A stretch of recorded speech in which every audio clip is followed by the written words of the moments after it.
आज हम एक मुद्दे को लेकर यहाँ बैठे हैं। जो मुद्दा है वो एसआईआर को लेकर है।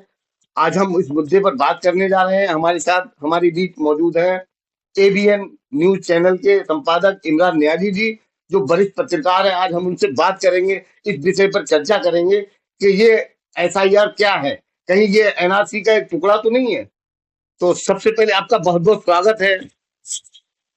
तो जो मैंने अभी आपसे जैसे मैंने कहा कि ये एनआरसी का कोई टुकड़ा तो नहीं, तो क्या है ये एसआईआर, क्या इसको कहेंगे कहेंगे और ये पब्लिक जो परेशान है फार्म भरने को लेकर, ये सब चल रहा है, क्या है ये? देखिए, ये एसआईआर जो है, सबसे पहले ये समझ लीजिए, ये एनआरसी का ही बदला हुआ नाम है। सब कुछ वही है जो पहले इन्होंने किया था, सीएए और एनआरसी। इसको नाम बदल के, क्योंकि अगर ये सीधे सीधे सीएए या एनआरसी नाम से इस प्लान को चलाते तो बवाल होता, फिर धरना प्रदर्शन हंगामे। तो उनका एसआईआर के नाम से इसको चलाओ, जिससे कि छटनी हो सके और आसानी से, क्योंकि सरकार ये जानती है, बीजेपी सरकार, इलेक्शन कमीशन दोनों एक ही हैं। ये जानते हैं कि जो मुस्लिम पॉपुलेशन है उसमें आज भी शिक्षा का, एजुकेशन का परसेंटेज बहुत कम है। 80% लोग ऐसे हैं जो अपना नाम खुद नहीं लिख पाते, अंगूठा लगाते हैं। ऐसे में फॉर्म को कैसे भरेंगे, क्या करेंगे? 2003 की लिस्ट में जो लोग नहीं है उनको कितनी दिक्कत होगी, कहाँ से वो डिटेल निकाल के लाएंगे? ये सब करके कुल मिला के वो सरकार एक मंशा लेके चल रही है और उस मंशा को ये इन्होंने कामयाब कर रहा है। रही बात आपकी कि पब्लिक परेशान है, तो पब्लिक जो परेशान है वो ना समझी और ध्यान ना देने की वजह से है। देखिए, एक चीज मैं आपको बता दूं, हो सकता है मेरी बात से मेरे ही कम्युनिटी के लोग, मुस्लिम आवाम को जरा सा कुछ बुरा लगेगा, लेकिन क्या करें, मजबूरी है, हालात है, वक्त का तकाजा है कि हमें ये बात कहना है। सबसे पहली हमारी कौम के अंदर कमी यह है कि हम एजुकेशन को अपने करीब नहीं आने दे रहे हैं, आज भी नहीं आने देना चाह रहे हैं। और उसका नतीजा है कि लोग, मैं भी देख रहा हूँ कि फार्म हाथ में लिए परेशान कर रहे हैं, तू भर दे, तू भर दे, तू भर दे। क्यों? कि वो खुद नहीं भर सकते। अब यहाँ सवाल ये होता है कि ऐसा फार्म दिया गया है कि जिससे कि अच्छे अच्छे पढ़े लिखे घूम गए। हालांकि सोशल मीडिया पे समझदार लोग, तरीके के लोग एजुकेट कर रहे हैं, ट्यूटर दे रहे हैं कि भाई उसको बनाने का तरीका भी, भरने का बता रहे हैं, सब कुछ, फिर भी लोग गलती कर रहे हैं। नहीं, दुख इस बात का है कि हमारी यंग जनरेशन है वो पढ़ी लिखी भी है और वो फिर भी बैठना नहीं चाहती है किसी पढ़े लिखे या किसी सीखे हुए आदमी के जानकार है उससे उसका मामले को लेकर सीखें और हम ज्यादा भीड़ न लगाए, बल्कि हम एक दूसरे की मदद करें और हम फॉर्म भरें एक दूसरे के। ऐसा भी तो हो सकता है। देखिए, सबसे मेन मुद्दा मैं आपको बता दूं कि पहले लोग, होता क्या था, बच्चे, हमने देखा अपने बचपन में, बच्चे बड़ों के पास बैठते थे, बड़े आपस में बात करते थे, बच्चे वो सुनते थे, उनको समझ आती थी। आज बच्चे को इतनी फुर्सत नहीं है, क्योंकि उसे मोबाइल में बिजी है। आप किसी घर के अंदर जाइए, 5 लोग होंगे, पांचों अलग अलग बैठे होंगे, एक ही कमरे में बैठे होंगे, लेकिन कोई किसी से बात नहीं करता होगा, कोई किसी की सुनता नहीं होगा, सब मोबाइल के अंदर। हाँ, डिस्टेंस बना के बैठे होंगे। सब मोबाइल में घुसे, डिस्टेंस नहीं, उनको पता ही नहीं कि मेरे बाप बड़ा और बैठा है, कि मेरा माँ बैठी है, किसी को किसी से मतलब नहीं। एक तो सबसे बड़ी बात ये हुई है, हमने बच्चों को पढ़ाने की तरफ नहीं भेजा। देखिए, इसमें एक हम जिम्मेदार नहीं, हमारा पूरा जो कम्युनिटी है पूरी जिम्मेदार है। आज हमारे यहाँ होता क्या है कि जब आपने देखा होगा कि कोई और सोने का होता है, तो मस्जिदों तक से ऐलान होता है, लाउड स्पीकर से ऐलान किए जाते हैं कि वो चादर जाएगी, उसके लिए चंदा दीजिए, देगें बनेंगी, उसके लिए चंदा दीजिए, उर्स में जाना है, बस लगी है, उसके लिए चंदा दीजिए। इन सब के लिए ऐलान होता है, लेकिन आज इस बात के लिए कोई ऐलान करने को तैयार नहीं है कि लाओ भाई, जिन लोगों को फॉर्म भरना नहीं आता है, जो अनपढ़ लोग हैं, उनके फॉर्म हम मस्जिद के लोग, जो पढ़े लिखे तबका है, जो 2 4 5 पढ़े लिखे, हर मोहल्ले गली के अंदर 2 4 पढ़े लिखे होते हैं। नहीं, अमूमन ऐसा होता है, खानका हर बात के लिए ऐलान करती है और अपने एक प्रतिनिधि तौर पे लोगों को फॉर्म बनाती वही है। मैं कहना चाह रहा हूँ, हाँ, ऐसे ही वही मैं कहना चाह और रहा हूँ। राजनीतिक पार्टियां हाँ, उनकी भी करती हैं। जिम्मेदारी बनती वही है। मैं कहना चाह रहा हूँ, आप मेरी बात पूरी नहीं हो पाई। जिस तरीके से हम उर्स के लिए, चादर के लिए, जलसे के लिए अनाउंसमेंट करते हैं, दरवाजे दरवाजे भागे भागे फिरते हैं, वो लोग आज उनकी जिम्मेदारी ये बनती थी, ये कौम का काम था। तो तुम्हें ये मालूम है हमारे मोहल्ले के अंदर इतने लोग अनपढ़ हैं, फॉर्म सबको भरना है, तो ये लोग बैठ के उस फॉर्म को भरवाते, मोहल्ले के लोग। जी दूसरी बात, जो मस्जिद हो मदरसे के लिए चंदे के लिए लोग आ जाते हैं, तुम दर दर चंदे के लिए फिर सकते हो क्या? वो मदरसे के लोग खड़े होके अपने अवाम में खड़े होके ये नहीं कह सकते कि लाइए हम फॉर्म आपके भरवाते हैं, मत परेशान हो, मत भटकते फिरो। उसका रिजल्ट ये हो रहा है कि हमारी एक कम्युनिटी के लोग, हमारी कौम के लोग 100 रुपए, 30 रुपए, 50 रुपए फॉर्म भरने के ले रहे हैं। सबसे बड़ी शर्म की बात तो यही है कि अल्लाह ताला ने तुम्हें, कुदरत ने तुम्हें इस लायक बनाया, तो तुम एक 3 लाइनें लिखने के लिए अगले गरीब से पैसा वसूल रहे हो।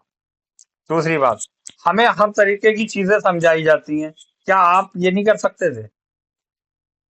भाई मदरसा हो, मस्जिद की कमेटियां हो, हाँ, जिम्मेदारी या बनती है, बिल्कुल। आपके उर्स कमेटियां हो, खानकाएं हैं, खानकाएं तमाम लोगों को बुला रही हैं, तुम चादर लेके भागते चले आओ। अब इसमें एक चीज और है, आपने देखा होगा बरेली के अंदर उर्स होता है किसी का, तो मियाँ की चादर लेके वो जवान लड़के हाँ, जिनको इस कौम की जिम्मेदारी लंबी संभालना लंबी चाहिए। चादर। आने वाले दौर में उनके ऊपर जी कौम का वजन उनके कांधों पे आएगा, वो जवान लड़के भागते चले जा रहे हैं चादरें लेके, रात रात भर वेंटिलेटर बन के ड्यूटी बजा रहे हैं। क्या आज तुम इस लायक नहीं हो अपनी कौम की मदद कर सको? अपने मोहल्ले के जो अनपढ़ लोग हैं उनकी हिमायत के लिए तुम 2 कलम तुम्हें आता है बड़े तो बुजुर्ग चलाना। भी परेशान हो रहे हैं, कुछ लोग कमजोर हैं, बहुत परेशान हो रहे हैं, आप सही कह रहे हैं।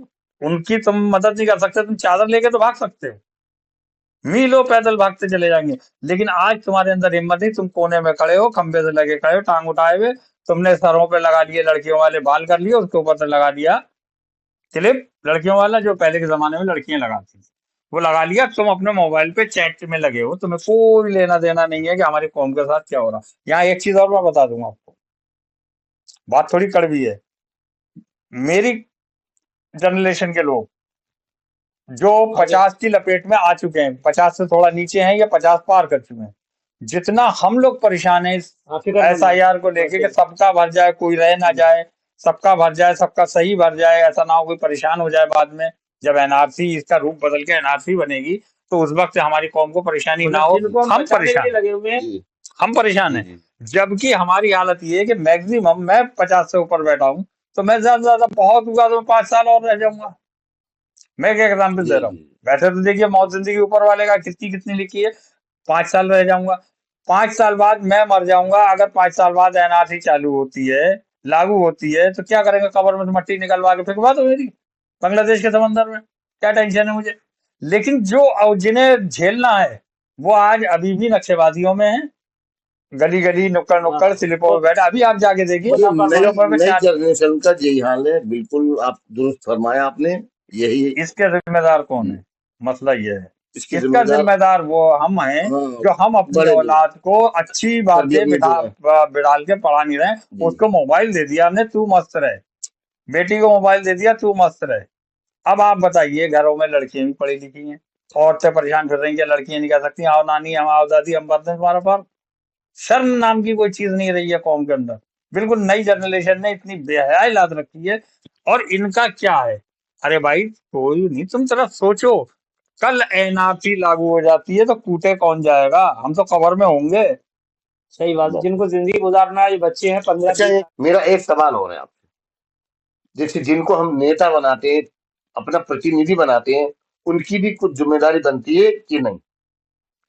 देखिए, उनकी जिस तरीके से हमारे मजहबी ठेकेदारों की जिम्मेदारी है, उसी लेवल पर हमारे उन प्रतिनिधियों की जिम्मेदारी। हम अपना विधायक चुनते हैं, थोड़ी बात लंबी हो रही है, विधायक और सांसद चुनते हैं, ठीक है, एक विधायक एक सांसद कई लाख के फॉर्म नहीं भर सकता, लेकिन वो विधायक बनने से पहले जहां उसका रिजल्ट डिक्लेयर हुआ, उसने 10-20 दलाल, अपने हर गांव में एक दलाल, जैसे प्रतिनिधि, विधायक प्रतिनिधि, सांसद प्रतिनिधि, ब्लॉक प्रमुख प्रतिनिधि के नाम से उसे दे दिया।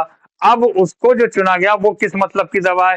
केवल गुंडागर्दी करने के लिए, केवल लोगों को रौब दिखाने के लिए, पुलिस थानों में अपना जलवा दिखाने के लिए, 25,000 की 20,000 की, 25,000 की, 30,000, 50,000 की गाड़ी दिल्ली से लेके आया, उसके ऊपर VIP भी लिख गया, झंडा भी बड़ा सा लग गया और हूटर लग गया। जिंदगी हराम हूटर की कर दी, आतंक बना दिया हूटर का। वो इस काम के लिए है, क्या उनकी जिम्मेदारी नहीं बनती है कि तुम विधायक प्रतिनिधि हो, किस मरज की दबाव से दलाली करने के? आपकी जिम्मेदारी बनती है कि आप अपने जिस एरिया से आपको आपके विधायक को, ये जिम्मेदारी उसकी नहीं बल्कि उस विधायक की, उस सांसद की जिम्मेदारी है। वो अपने इन दलालों को नसीहत करेंगे कि भाई अपने अपने मोहल्लों पड़ोस में बैठो, अपने गांव प्रधान की जिम्मेदारी नहीं बनती है। प्रधान जो पार्षद हम बना रहे हैं नगर निगम का, उसकी जिम्मेदारी नहीं बनती, वो घर में आराम से लेटा है एसी में। उसके वार्ड के लोग परेशान हैं, क्या वो इतना नहीं कर सकता? भाई ये सब लोग जिसको परेशानी हो, पढ़े लिखे लड़के बिठा लेके भाई मेरे घर आ जाओ या मैं आ रहा हूँ, आपके सबके फॉर्म, 1 महीने का टाइम था, 1 महीने में तो सब निपटा देते तुम। लेकिन नहीं, वो नेतागिरी के करने के लिए है। बस सांसद जी हैं, सांसद को भी चाहिए था, जितने भी सांसद हैं, ऑल इंडिया की बात कर रहा हूँ मैं, जितने भी सांसद हैं उनको अपने जितने चमचे छोड़ रखे हैं, होटल लगा के VIP बन के घूमने वाले, इनको ये ऑर्डर करते कि भाई तुम ऐसा है कि अपने अपने एरियो में, अपने अपने गांवों, अपने मोहल्लों में लोगों के फॉर्म भर के दो। पहले यहाँ आ जाओ, सांसद है, सांसद अगर DM के पास जाके ये कहे कि मेरे इतने ये प्रतिनिधि हैं, इनको एक ट्रेनिंग दे दीजिए फॉर्म कैसे भरा जाएगा, DM मना कर देगा। अरे DM के पास आप चले जाइए, सांसद तो बहुत अलग चीज है। एक आम आदमी चला जाता है, सर ये हम फॉर्म कैसे भरें, DM आपको मना नहीं करेगा, तुरंत कहेगा नहीं भैया ऐसे नहीं, ऐसे भरो। बिल्कुल सही बात। आज अब दूसरी चीज आ जाइए, ना सांसद सुनने को तैयार है, मतलब ये जो नेता हैं आपके, ना हमारे दीनी ठेकेदार सुनने को तैयार हैं, जिनको हम अपने कंधों पे ढो ढो के हम उनको करोड़पति अरबपति बना रहे हैं, ना वो हमारी मदद करने के लिए आगे आ रहे हैं। जिनको हम अपने कंधों पे ढोकर उन्हें राज का माल खिला रहे हैं, लखपति करोड़ मतलब बना रहे हैं, माला माल हो रहे हैं, वो इस बात को सोच रहे हैं, और ना ही प्रशासन सोच रहा है। एक बहुत बड़ी बात बता रहा हूं मैं आपको, जितने भी BLO बनाए गए हैं, BLO कौन बनाए गए हैं आप जरा गौर करिए। चकबंदी से लेखपाल ले लिए, तहसील से लेखपाल ले लिए, वहां समझ में आती बात। टीचर ले लिए, वहां बात समझ में आती, पढ़े लिखे हैं, कुछ तो पढ़े लिखे हैं वो। लेखपाल है, हाई स्कूल इंटर तो है, उसे हिंदी लिखना तो आती है। आपने PWD से मेट ले लिए। मेट क्या होता है? 10-15 मजदूरों के सर पे खड़ा होने वाला है ठेकेदार, छोटा ठेकेदार मान लो, जो मतलब निगरानी करता रहे इनकी, वो मेट है। जिसको अपना नाम नहीं आता वो BLO बना के आपने यहाँ भेज दिया। आंगनबाड़ी है, आंगनबाड़ी है, जिन्हें बेचारियों को अपना नाम ढंग से नहीं लिखना आ रहा है, उनको BLO बना के आपने यहाँ भेज दिया। आपको क्या टीचर खत्म हो गए थे? आप अपने टीचर, सरकारी टीचर कम से, आप सरकारी प्राइवेट स्कूल जो माला माल हो रहे हैं, लूट मचाए हुए, इनके टीचरों को लगाते ड्यूटी पे। लोग TET क्वालिफाइड बने, जो क्वालिफाइड TT लाइन में लगे खड़े हैं, अभी उनको नौकरी नहीं गई, उनसे कहते हैं आओ भी तुम आ जाओ। ले सकते थे, बिल्कुल ले सकते थे। इसमें लोगों की दिक्कतें बढ़ रही है, काफी भी जमावाड़ा लग रहा है लोगों का, जमावाड़ा लग रहा है। अब बहुत से हमारे जो भाई बंधु हैं मीडिया से जुड़े, वो लगातार BLO को उछाल रहे हैं। वो BLO एक जगह बैठा है, वो घर घर नहीं जाता। भाई साहब मैं लिख के देने को तैयार हूँ कि अगर BLO अपने क्षेत्र में अगर घर घर जाने लगे फॉर्म बांटने, नहीं कर पाएगा तो भाई साहब 20 दिन में 100 फॉर्म नहीं बांट पाया होता, 6 महीने में नहीं कर पाएगा अपने क्षेत्र का एरिया वो फॉर्म वगैरह। वो कम से कम वहां भीड़ होकर अपनी अपनी गड्डी में अपने अपने फॉर्म तो ढूंढ रहे हैं लोग। कुछ लोग ऐसे भी आ जाते हैं, मदद कर देते हैं। इक्का तुक्का जो अपना लेने जाता है वो दूसरे की भी निकाल देता है फॉर्म। तो BLO इतना कर रहा है, तुमने BLO कहाँ से लाके डाल दिए भाई? तुम्हें और कोई मिला ही नहीं। कितना BLO, तुम कुछ नहीं करते, तुम अपने प्रधानों से कहते लाओ भाई अपने यहाँ से 2-2 लोग भेजो। अच्छा, ऐसा नहीं लगता ये काम बहुत ही हड़बड़ाहट में फैसला लिया गया है SIR का? ये हड़बड़ाहट में इसलिए लिया गया है, देखिए मेरा मानना है, और मैं मानता हूं कि जब मैं बोलूंगा तो BJP की सरकार है, सरकार के खिलाफ बोलना इसका मतलब अपने यहाँ ED बुलवाना, CD बुलवाना, CBI बुलवाना या फिर बुलडोजर चलवाना। लेकिन जो सच है वो कहने में भी डर क्या है। ये प्लान इसलिए किया गया, मुझे ये लगता है, मेरा अपना मानना है, ये मैं किसी के ऊपर थोप नहीं रहा हूं, कि इसके पीछे कोई कहानी खिचड़ी पक रही है। पब्लिक को आवाज, जो पूरी जनरल दुनिया में जो सॉरी माफ कीजिए, हिंदुस्तान के अंदर जितने लोग थे उनको उलझा दिया कि तुम अपनी अपनी यहाँ की औकात बचाओ। सबके दिमागों में इस वक्त टेंशन डाल दिया कि तुम अपनी अपनी बचाओ भाई जड़ें, अपनी जमीन बचाओ, बाकी हम जो वहां कर रहे हैं वो हमें करने दो। या तो ये हो सकता है, आप समझ लिए मेरे बात? एक पॉइंट तो ये मेरा दिमाग काम करता है, या तो इसके पीछे कोई ऐसी खिचड़ी तैयार हो रही है, जब तक पब्लिक इसमें उलझी रहेगी वहां खिचड़ी बन चुकी होगी। कुल मिला के मुझे शिकायत जो है वो मुझे अपने कौम से है।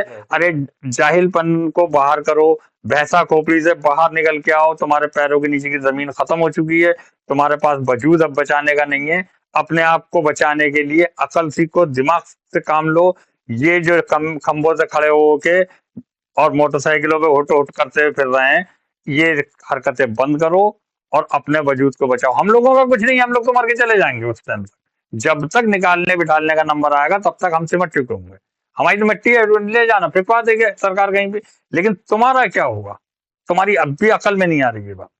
सही बात है। मैंने आज भी देखा स्लीपों पे लड़के बैठे हैं, लड़कीबाजी में लगे हैं। बहुत ही गफलत में है अभी भी। क्या है ये भाई? उनके पैरों की जमीन निकल चुकी है लेकिन अभी भी गफलत में है। मैं अब भी बराबर आप लोगों के माध्यम से आपके सामने ऑनलाइन बोल रहा हूँ, ऑन कैमरा बोल रहा हूँ।